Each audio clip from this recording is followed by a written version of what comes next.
let us move on. Defining gravity. So, this is one of those ideas that I like I had for a long time before I implemented. It's one of like, if you know the song Defying Gravity, um it's a really and you're in the business of making science parodies. It's one of those things that's like it's just screaming out to be done.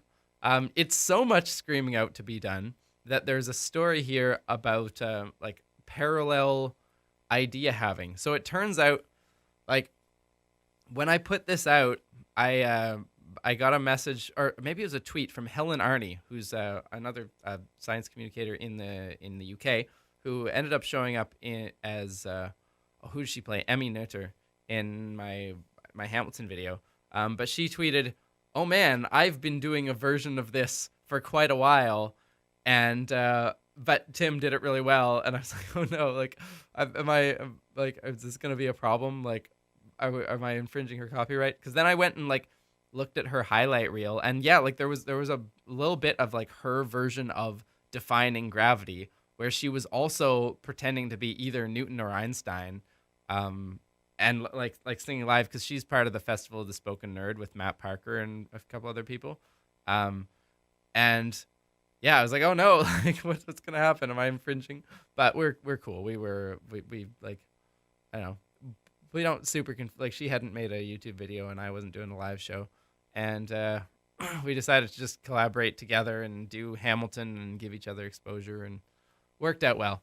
Um, for this one, so for defining gravity, for a long time, I didn't do it because I knew I couldn't sing it, and like I didn't like, so I was like, okay, what should I do? Should I do puppets? So for a while I was considering doing puppets, and that's actually why I ended up doing that second video on the second channel that's like linked to this.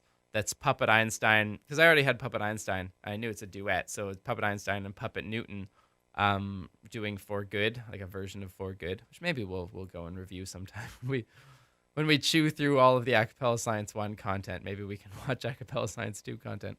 Um, so my good friend Noemi made me a Puppet Newton, and I was considering doing that, but like when I tried to when I tried to do like a test run, like just like using a MIDI backing track and doing the puppet vocals, it was just lame. It was like, no, these like these aren't.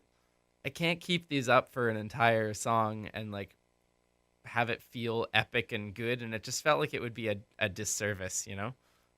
So luckily by this point I had made some YouTuber connections, and like I can't remember when Diana first reached out to me, but I do know I do remember that like when she first like messaged me or tweeted me, whatever, um she mentioned like, whoa, like this is great because I was in an MIT a cappella group back in the day. She was like, oh, okay, physics girl can sing. I will use this someday. So I like stored that away in my memory. And then Melinda actually got I got in contact with Melinda originally because I had, after Bohemian Gravity, I had signed on with this multi-channel network called uh, at the time it was called the Collective. Now it's called Studio 71. And so they were like managing me for a short while, like when Bohemian Gravity blew up, and I was like, I'm famous, I should get signed to a label, because that's always a thing that works well in the, in the band universe and music industry. And this is like, multi-channel networks are essentially the equivalent of record labels for YouTubers, meaning that they pump themselves up and they do very little for you unless you're one of like the two or three cash cows of the industry, and otherwise they'll just like try to change you in pursuit of you becoming a megastar. So the Collective pushed me a lot in the early days to like, oh, you should do things that are, you should get out of parodies, you should do more personality type content and vlogs and whatever. And I was very unwilling to do that. I knew what I wanted to do, and we didn't have a great relationship, and we sort of mutually disentangled after a couple of years. But Melinda at the time had also signed on to that because she kind of had her original viral hit. So for those of you who don't know Melinda Kathleen Reese, or just Melinda, as she goes by now. She got her start on YouTube doing these Google Translate things, which are just stupidly good and hilarious, because she's so expressive, and you'll see that in this video. And they had got me in contact with her at some point, just being like, "Hey, you two are both on our thing. Maybe you should work together." And like nothing ever really came of it. And by this point, I was out of the collective. But I had her email, and I reached out to her because I needed an Einstein. And yeah, luckily both of them said yes. And I sent them I think I just sent them a MIDI version. I might have had the done the a cappella arrangement voiceless first and sent them to him, but my recollection is that I didn't. But I sent them like a MIDI piano version or whatever, and they sent me back some tracks that they did, and I had not heard Diana sing before that, and I was blown away. I was like, "Whoa, okay, she did really well." And then I didn't give them a lot of direction on the video. I was just like, "Look, I would like you to be female versions of Einstein and Newton. Take that in whatever direction you want." And there's a couple specific cues when you're talking to each other that it would be nice if you could look in that direction, or make as if you're talking to another person. But really, they were just kind of free to do whatever. And what they sent me back was fantastic. With the Diana in her wig, and Melinda in her full Einstein mustache and everything. It's just it's a ridiculous concept, and it really it needs to be leaned into and just reveled in how ridiculous it is. Yep, we're gonna be Einstein and Newton singing as witches about Kaluza-Klein gravity and such things. So yeah, let's watch them do that. It's gonna be a fun time. Oh man, have fun.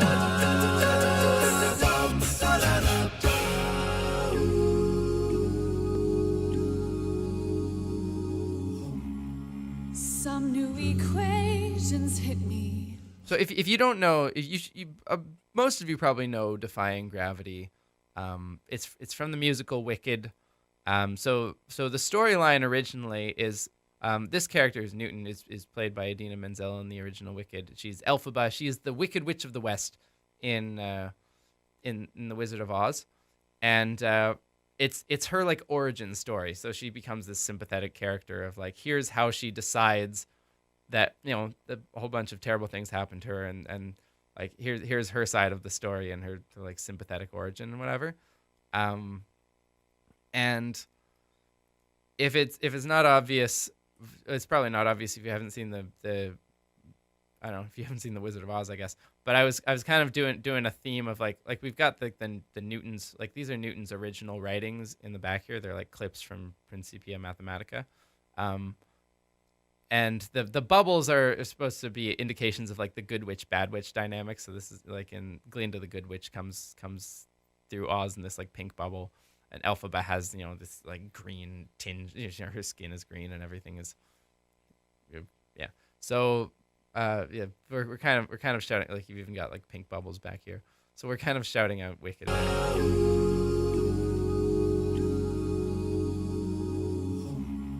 Some new equations. I don't know where she got that wig. It's so good. Something is not the And look at same. the masculinization I'm face through with paint. playing by the rules of Aristotle's game. Delay my This is Aristotle before Galileo, I guess. Aristotle for centuries had been the I don't know, the primo thought on gravitation, which was just that things that are of earth element desire to be at the resting place of earth, and so they fall down. So there was a lot of improvement to be done. delay my spectrum. Newton did all sorts of things. He did delay the fluid did notes rainbows. I hear. He was studying fluid dynamics. It's time to trust my instincts. Newton was probably these are probably the two greatest minds in physics, Newton and Einstein.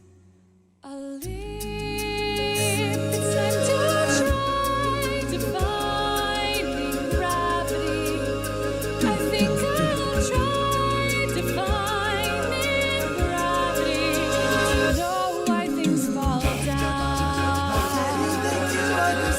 I'm not sure who these are trying. I guess this is like the rest of the scientific community. But like in the play, there's this chorus, right?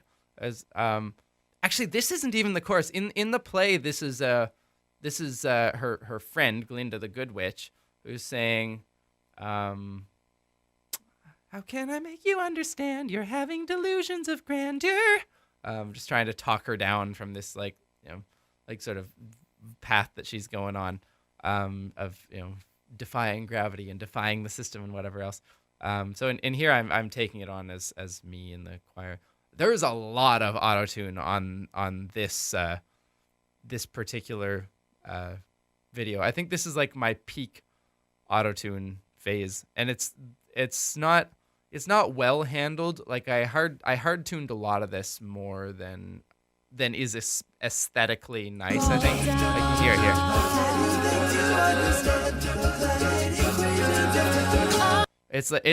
It's too precisely slotted in to the point where there's not even enough variation to make it feel like a crowd. It's like laser focused in that kind of auto-tuney way. But yeah, this was and it's actually hard to make like a full I don't know, it's hard to make a full rendition like this sound full and broad if you do that, because it's just like there's something about imperfection that gives you the feeling of there being a large bunch of people singing together. And so I overdid the digitization of this is what I'm saying. Also, these faces are, I think I did them pretty fast. And I you can see some of them are like getting tired. Probably did them at the end of the day, and this one's like, oh, like how many more times do I have to I'm through inventing limits, the ones that Leibniz stole. Armed with this. No, that's a weird little joke. Not a cheap joke, just a joke. Newton and Leibniz had a fight over who invented calculus. Because Leibniz, I believe, invented derivative calculus, or invented it from the direction of derivative calculus, and Newton from the direction of integral calculus. And they pretty much discovered it at the same time, and Newton didn't publish it for like 40 years. And then when not 40 years, but like, no, a while. And then when Leibniz published it, Newton was like, I discovered it first, and how dare you publish this, and you stole my work. And Leibniz was like, bro, I don't know about you. I'm just doing my own thing. I'm a great mathematician.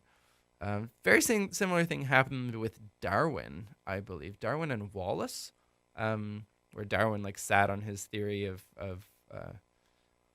it's his theory of the origin of species, until Wallace was close to publishing it. Rate of change and 3 laws I already know. Too long I've been afraid of sharing my inverse square law. Well, here it comes, Principia Mathematica, in which I really like for one thing, this isn't the original. Like I didn't like ape an arrangement of defying gravity on this. Like this is my own, just like deciding what I wanted to do all the time. There's like a little bit of like I listened to it and tried to like imitate some of the like rhythms of the piano parts and stuff, but a lot of it is just me going like, all right, I'm gonna figure out what I'm gonna do and like make it sound interesting. So I'm pretty proud of how I did there. Like there's a lot of really cool like suspensions and like a cappella group sounding chords on here. In terms of the science, let's see what we got. Armed with this rate of change, that's derivatives, that's Newton invented calculus, and 3 laws I already know. So here's what you need to really invent gravity a la Newton. Before you can figure out that gravity is a universal force that has this inverse square relation where it pulls on everything else in the universe, like to infer that from planetary motions, and like what was known at the time were Kepler's laws. So you heard before this verse started, how can you think you understand the planet equations of Kepler? So Johannes Kepler had observed the motions of the planets and come up with these 3 laws of planetary motion. One is that planets go in ellipses, with the sun at the focus.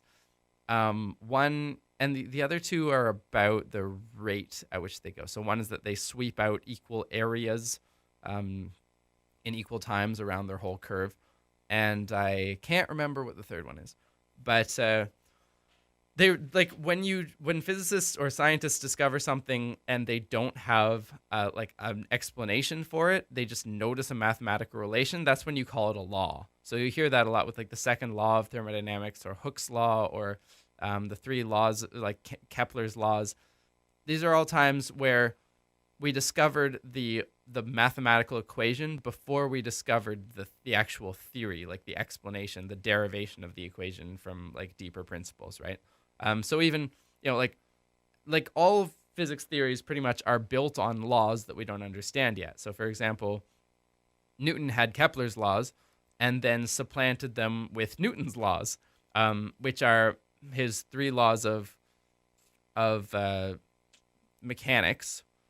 So objects have inertia, force is proportional to acceleration, and objects exert equal and opposite forces on each other. He also needed this law of gravitation, which is that the force that one object exerts on another object, a massive object, is proportional to each of their masses divided by the distance between them squared. And so to make that an inference from Kepler's laws, you need to figure out mechanics, like figure out those mechanical laws and how forces work, which is already like if Newton had just done that, it would have been crazy.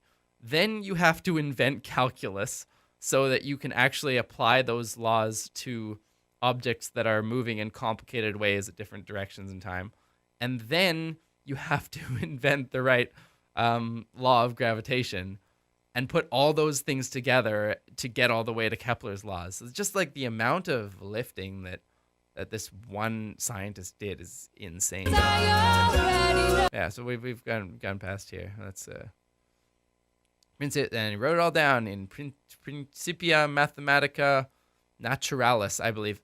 There are two Principia Mathematicas. One was written by Newton. It's Principia Mathematica Naturalis, I think. Yeah, Philosophy Naturalis Principia Mathematica, which is the natural philosophy, mathematical principles of natural philosophy, I think, which is like what physics was called at the time, natural philosophy. It's all of science, I think.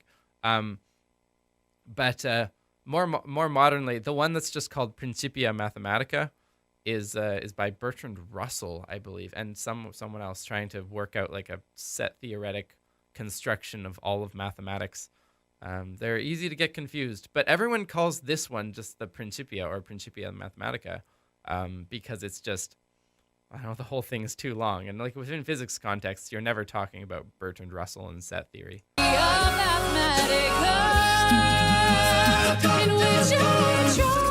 Get some orbits.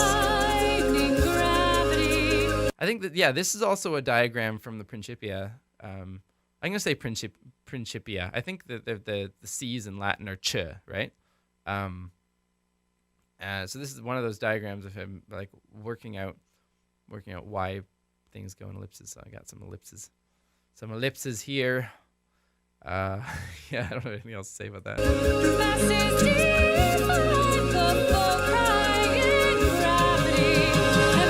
Yeah, I was really into these swells, right? Like, you could hear it a lot in the like all the way back to like Eminem at the beginning where it's going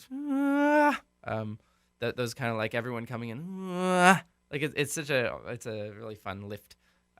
So you probably heard it a bunch in LIGO. It's a really good transitional sound, and so like a lot of the time you can hear me transitioning with that. Like I'll usually just put like, I don't know, like make an entire extra like choir folder for just like choir swells, and then just sing like a big dense chord in some sort of like slowly increasing way, and then like sharp cut it off digitally. Because like the difference between like there's something really nice about like a swell and then a drop. It's like being at the top of a roller coaster. You kind of hang there for a moment and you're like, where am I? So I really like that, like build up. We're stopped. So you can hear it go from like really dense to almost completely cut off. Gravity,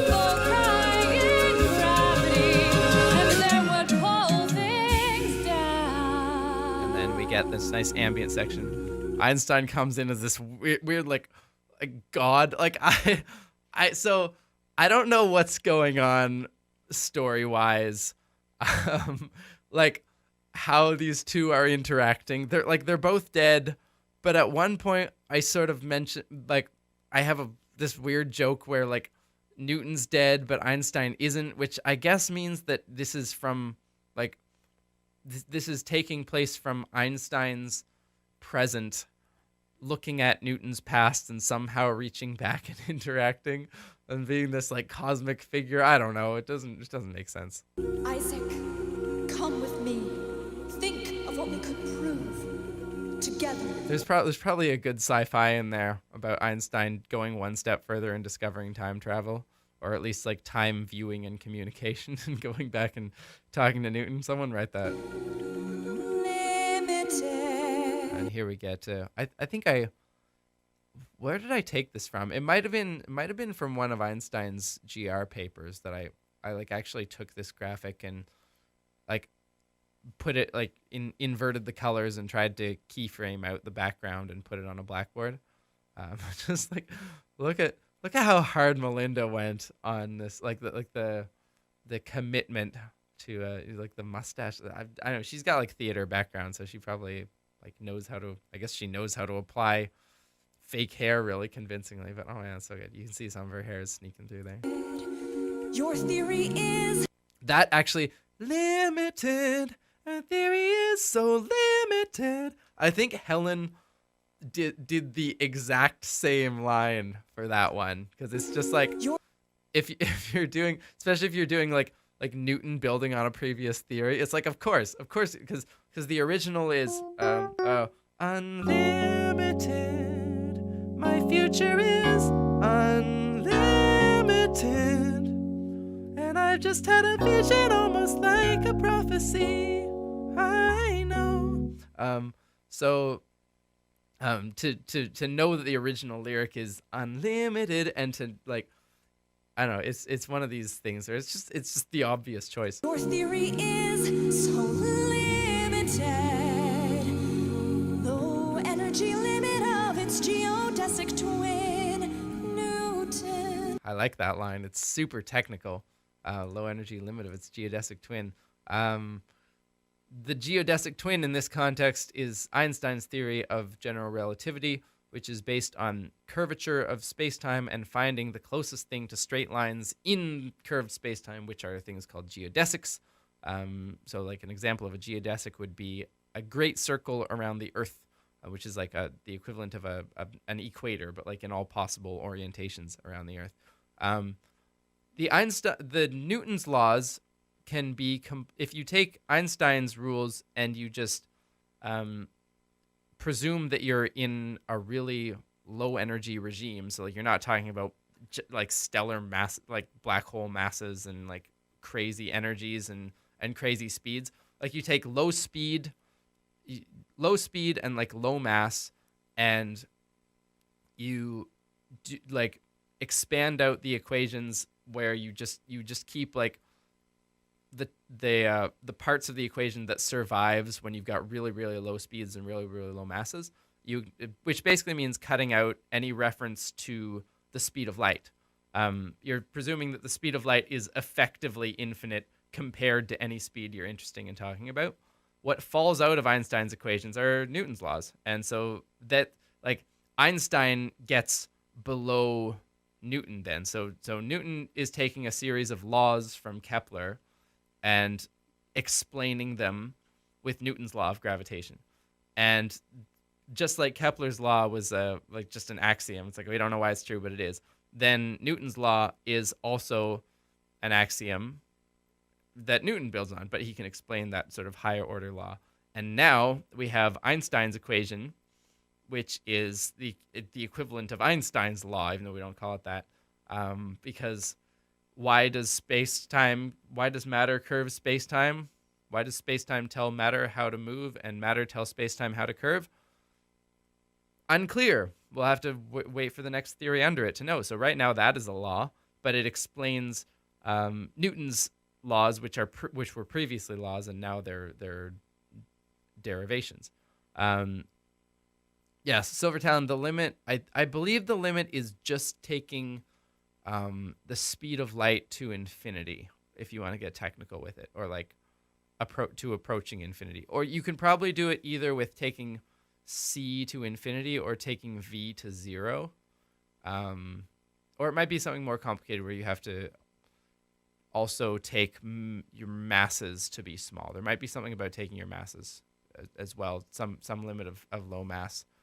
I can't remember the details. Twin Newton, space conveys attraction with a Hilbert action. The Hilbert action is Newtonian. Once Newton invented physics, basically invented his 3 laws, people came along with a lot of other constructions of classical physics that were a lot more elegant and interesting and could solve a lot more problems, and ended up being a lot more like generalizable. One of them is the concept of actions, which was invented by Lagrange and Hamilton back in the day, where instead of looking at forces, you're looking at like energy conservation, or this thing called action, which is like potential energy minus kinetic energy, or the inverse, depending on your sign convention, I guess. The action that generates Einstein's equation is this thing called the Hilbert action, which was discovered by Hilbert. And it's surprisingly simple. The Hilbert action of space-time is just its curvature. It's literally one letter. It's R. And it's like space-time space-time's curvature is actually a complicated tensor. What is a tensor? A tensor is a tensor. It's a complicated, like, multi-dimensional object, because space can curve this way, it can also curve this way, it can curve in a bunch of it can it twist? Actually no, that's twister theory. I don't believe that space-time can twist, except if in sort of vanilla general relativity. Getting into vanilla and non-vanilla general relativity here. But it's a complicated object, but you can sort of boil it down to one number that's sort of like an average across all possible dimensions of curvature, and get like a single number out of it. And the Hilbert action is just that one number, which is like incredibly simple for how complicated people usually think of general relativity as being. It all kind of stems from this one very simple number that captures the curvature of space-time, and that's one of the reasons why Einstein liked it so much. He was like, oh, this is incredibly elegant and beautiful, even though it leads to immense complexity, which is a theme in physics. All semi-Riemannian. Semi-Riemannian means that space-time is not a Riemannian manifold. A Riemannian manifold is a surface that obeys the normal conventions of how you would think of surfaces working. And so like I don't know, like a sphere or whatever, or a saddle shape, or I don't know, the surface of a banana or whatever. Like those are all, you can describe all those with Riemannian manifolds, where if you go one direction, you go another direction, and you add up like the distance you've gone, it's a nice number. Semi-Riemannian manifolds are how you get time into space-time combined with space. And it's essentially allowing you to have directions where the distance you go is considered a negative, or like the square of the distance you go is considered a negative. So they're like imaginary dimensions. So if you travel in a certain direction in space and the same direction in the time dimension, you have gone 0 length, which means you have experienced 0 time, which is why if you go the speed of light, you experience no time, which I have explained a couple times before, but maybe not great. But that's what semi-Riemannian means. With space and time defying gravity, and Einstein refining gravity, no such thing as down. Yeah. There is no such thing as down in either of their theories, actually. Even by the time of Newton, down was relative depending on which direction, where you were I mean, everyone knew that down was relative depending on where you were on the planet. But Einstein sort of went a step further and said, even if there is a gravitational field that you experience if you're standing still on a planet, there is no gravitational field if you're falling in an elevator, and that's what general relativity is. And that was the path he took to this incredibly simple theory, was to discover this equivalence between falling in a gravitational field and there being no gravitational field at all. In which case, I guess there's no such thing. I don't know what I'm saying, but it sounds good. Well, are you coming? Coming where? Where? Like, what is the plan here? To reach through space and bring Newton to the present where they solve equations together? What's going on? I can't. I'm already dead. Oh, right. Okay. Melinda plays that really well. I hope you're happy now that your proof exists. You too. I could have, like, there's a version of defying gravity that's just sung by a soloist, and like cuts out this whole middle part of like interaction between the two of them, because that's like the big showstopper musical number of Wicked. So there had to be, they had to make a version that just like Idina Menzel could go around to shows and sing or whatever. But this is like, in the original, this is such a sweet interaction between the two of them, right? Like, I hope you're happy now that you're choosing this. I hope it brings you bliss. I really hope you get it and you don't live to regret it. I hope you're happy in the end. Where is it? I hope you're happy, my friend. And it's just like, it's so sweet. And I loved, even though like it doesn't, like story-wise it doesn't particularly make sense, like I loved that idea of Einstein and Newton like getting to meet and recognizing each other. No, it actually is like so Jade, the thing is that when the I hope you're happy is kind of, it's this motif that goes through a lot of the original show.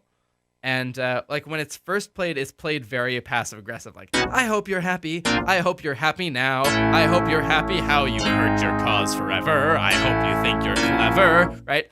And then when it gets to this part, they've like reconciled with each other and realized what their purpose is for both of them, and that they have these different roles to play. And it's played straight and non-sarcastic, and it's really sweet. And I love that moment, and I really wanted to recreate it with these guys. So I hope it came off as like genuine and not sarcastic here, because in this context, it doesn't have, like here, it doesn't have that context of having changed from sarcastic to genuine. But I think they played it well. Yeah, but just this moment, I really wanted that. This is one of those things that I wish Einstein and Newton could actually have connected and communicated and wished each other well, Hope you're happy now that your proof exists. You too. I hope it brings you bliss and you never wind up manic and deny quantum mechanics. Einstein did not actually deny quantum mechanics. He was actually ahead of a lot of people on the implications of it, and kind of incredulously ahead, which is why he got this reputation for disbelieving quantum mechanics, because he, like, people were like, oh, here are these quantum mechanical rules, and Einstein would put out papers being like, these lead to some really crazy things. Are you sure that that's what you mean? And they were like, yep, in fact, that is actually what we mean. And so he did favor. It's true that Einstein had this line, Lobkabor, God does not play dice. And he like, but it wasn't that he disbelieved in quantum mechanics. He disbelieved in the like sort of folk wisdom Copenhagen interpretation of quantum mechanics, which is literally just like the somehow when you observe things, they collapse in a random way, and there's no determinism to it. And Einstein thought that was silly, and like it he didn't disbelieve in quantum mechanics at all. He just thought that interpretation didn't make any sense, and there had to be something deeper. And he was probably right. Like, interpretations of quantum mechanics has been a very slow field to grow, but a lot of the like many worlds is deterministic, which would be would be along Einstein's line of thinking. Cubism has something even weirder going on, but it seems like people at the time were just like, wow, quantum mechanics is so cool, and we're going to accept the interpretation that allows us to do calculations. And Einstein was always pushing. He was like, no, this my whole thing is getting to the bottom of things, not just doing calculations. This is an unsatisfying theory that we haven't grappled with properly. So he spent a lot of his life trying to figure out how to do that and reconcile it with gravity. I hope you're happy in the end. That is a wonderful chord. Like this, there's probably like 75 voices, possibly more, like going on at the same time in the background here. And I just decided I couldn't put them all in, so I bunched a bunch of them here behind them. But there was a lot of production there. This also, like, I was getting a lot slicker with the animation, wasn't I? Like, I was learning to do a lot more things, and I think it's still a little chaotic, like the whole this whole me and bubbles all over the place, and the trying to do weird graphic things with the Einstein, like it inhibits doing a lot of the explanation via visuals. Like I could have done a lot more like visual explaining, and then I might have to do less explaining now. But I don't know. It's still like I think this was also the last video before I got a camera with a wide angle, with like a wider angle lens, which means you're gonna like, this is shot with the camcorder I bought for Bohemian Gravity, and I think it was the last one where I did that. So in the next video, you should see my face change slightly as I've got a wider aperture on the lens. Where are we now? I hope you're happy. No, that's Melinda alone. There we go. Yeah. Don't scroll down. You're happy, my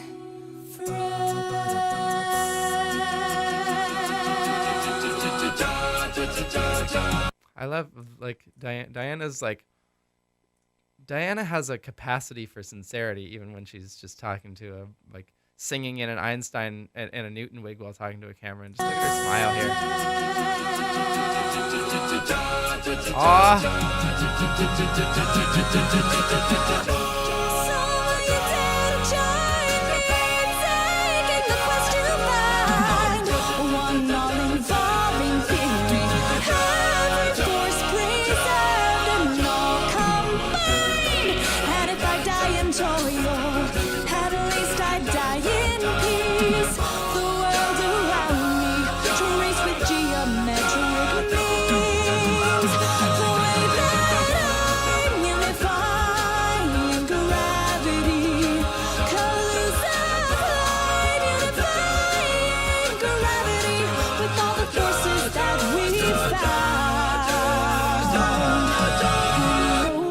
I'm just gonna watch this to the ending. I'll talk about it after.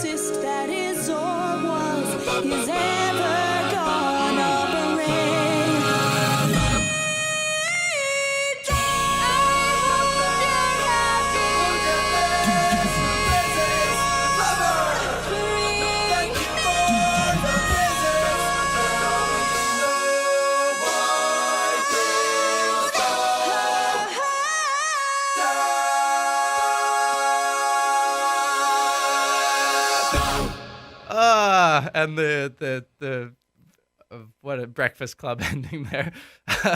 As soon as I saw her do that at the end, I was like, oh, we've got to do the Breakfast Club shot. But yeah, we can go. I just didn't want to stop that because that's like that song. Oh, just every time I listen to it, it gives me chills. And that's like I succeeded at doing that with my own arrangement too. Like it works for me with the original, but I really managed to replicate that here. So that's really cool. Let's see. Kaluza Klein. Yeah. So Einstein, after he was done with relativity, making relativity, he was really into getting like not stopping, but figuring out a way to combine all the forces into one unified theory. Right? It's like this idea of theory of everything, or grand unified theory, or whatever you want to call it. And he never succeeded. But one of the interesting what turned out to be possibly dead ends, which maybe there will be, maybe they'll turn out to be correct because some aspects of string theory use them. He never got it to work. But one of the great things that Kaluza and Klein had discovered while doing this was that general relativity is 4-dimensional. It's 3 dimensions of space, up, down, left, right, back, forth. Time, which is your your pseudo-Riemannian manifold imaginary dimension, essentially. And that's it. So you've got 4 dimensions of space-time. If you add a 5th dimension, but instead of it being a large dimension like the ones that we see around us, that this dimension spreads out as far as possible in that direction, these ones go as far as possible in this direction, etc. You get a dimension that wraps up in on itself. And the way you can think about that is if you've ever played Super Mario 3 with the battle mechanic, or Pac-Man, where you run off one side of the screen and you appear on the other side of the screen, and there's only this very narrow band that you can travel in before you loop back on yourself. That's what's going on if you imagine a compact dimension. So you can imagine that there are side scrollers, or I've seen it a lot in up and down scrollers in video games, where you can there's one non-compactified dimension where you can just keep going up and up and up and up and up, or down and down and down and down and down. But if you go off the right side of the screen, you appear on the left, and if you go off the left side of the screen, you appear on the right. So that would be an example of one dimension compactified and one dimension not compactified. So the idea is that you add a 5th dimension to general relativity, but you compactify it. So you can only go a little way in one direction before you loop back on yourself. And if you look at the mechanics of gravitational waves as they travel along that that closed loop, it gives you equations identical to the equations of electromagnetics. So Maxwell's equations, it's a massless gauge, massless abelian gauge theory or whatever. And you actually can get a theory that has both, if you observed it from 4 dimensions and you didn't know about the little the little compactified circle dimension, you would think of it as, here's general relativity and here's also electromagnetism. And really what's going on is it's just GR in 5 dimensions with one little compactified one. This was Kaluza and Klein discovered this, and they called it Kaluza-Klein theory. And Einstein was pretty enamored with it because it seems like a really good step along that path. But they never got there. String theory obviously plays with that kind of thing a lot these days too, because it has to have more dimensions as a function of being a theory that's compatible with mathematics. So a lot of these things come back. So are we gonna just watch the ending again? With all the forces that we found, yeah. There's Bohr or Bose. I mean, I just needed things that rhyme because nobody. The original line is nobody in all of Oz, no wizard that there is or was, is ever gonna bring me down. So nobody in all of Oz, nobody not Bohr or Bose. I mean, Bohr was on the other side of some quantum mechanics arguments with with Einstein, but Bose was not. Bose and Einstein worked together. And I can't remember if Bose was his student, but they Bose and Einstein worked together on well, at least one paper on the Bose-Einstein condensate, which is what happens when you make liquids so cold that their quantum properties take over. Yeah, and then at the end, it just the crowd think, like this is when the kind of crowd of physicists comes in earnest, because in Wicked it's this like Elphaba rises up and you get the whole crowd going like, look at her, she's wicked, get her, right? And it's the end of Act 1. So we needed an equivalent to that, and I thought, in this case we're not vilifying Einstein, we're immensely gratified. So yeah, you want to watch that ending again? Let's just watch that ending again. Bose, no physicist that is or was is ever gonna bring. Melinda actually had a cold when she was recording that, so I'm pretty psyched that she was able to pull that off. And then, yeah, Diana coming back. This is a bit of a mess, but.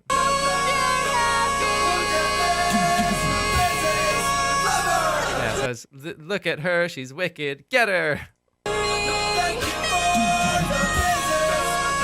So in the context of Wicked, the narrator has now changed characters, because Elphaba, the main character, is also singing this ending, so that it's been traded off from Newton to Einstein, signifying the handing off from one titan of physics to another. I don't know.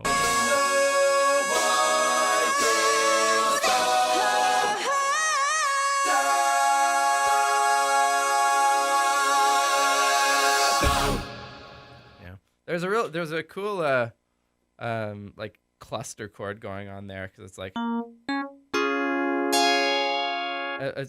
I think it's just like, is it fifths? And then I think I've got like that what is it, major 9, like fading in the background. Sounds pretty cool. We want to watch the ending? What do we got in the ending? Hey there, musical scientists! Thanks for watching. And look at Melinda's face.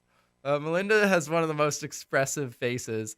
Just like here at the Hey there, musical scientists! Thanks for watching, and a huge thank you to Melinda Kathleen Reese and to Diana Cowan of Physics Girl. Be sure to go check out and subscribe to their channels. If you'd like an update on Einstein's famous conflict with this is the theorist uniform, the black t-shirt and like ill-fitting tweed jacket. If you were gonna be a theorist, you gotta be that. Hey, there's the two puppets. Quantum mechanics. Here's Diana's video about how both come into play during the death of a black hole. And if you mostly enjoyed this as entertainment. Oh, the new I think the new end screen had just been put out, because this looks like one that follows that format, the boxes and circles. Earnestly sung nonsense. That's kind of Melinda's thing. Although maybe not, because there's a box down here that was probably a clickable. No, it might not have been. Click over here to watch her hilariously intense Google translated version of Hello by Adele. Both these girls are epically talented, and it's been an honor working with them. Before Melinda and Diana swooped in to make this project way better, I had planned to do it with my puppets. Yeah, it was gonna be a much worse video, I think. Einstein and my brand new puppet Newton. I like this version way better, but I know a lot of you have been clamoring for Puppet Einstein's return. So if you click on the puppets, you can see them take on a different Wicked duet over on Acapella Science 2. That duet over like the For Good duet between those two, there's a surprising number of people who like that really touched. And I think part of it is that probably if you've watched it, if you're watching that second duet, you've already seen the rapport built up between these two in this video, and then that one is a lot like the one with the puppets is a lot sadder. It's a lot more of like them wishing each other well and like goodbye and on their, but like, you know, like recognizing each other's strength and I don't know, it's just like a really emotional moment in the musical, and it seems like it actually did translate through with the puppets. So that's cool. Videos, as you may have noticed, are an incredible amount of work. For the ability to eat and live while making them, I have to thank my amazing Patreon supporters who got to hear this song a little bit early. If you'd like to become a patron, you can click right there or go to patreon.com/acapella. Yeah, I guess it wasn't the new end screen yet. Maybe I had seen it and was like mimicking it, but it wasn't mandatory yet. Science to find out how to support me. Don't forget to subscribe to Physics Girl, Melinda Kathleen Reese, and this channel if you haven't. Until next time, my name is Tim Blay, and you're watching Acapella Science. Acapella Science. Yeah, and says I designed it. Yeah, possibly. Maybe they stole it from me. All of YouTube. I demand tribute from YouTube. All right. You can hear all the orchestration that's going on here without the leads. There's definitely a lot of auto tuning on there. I can't hit that note. I can, but not sounding nice. All right.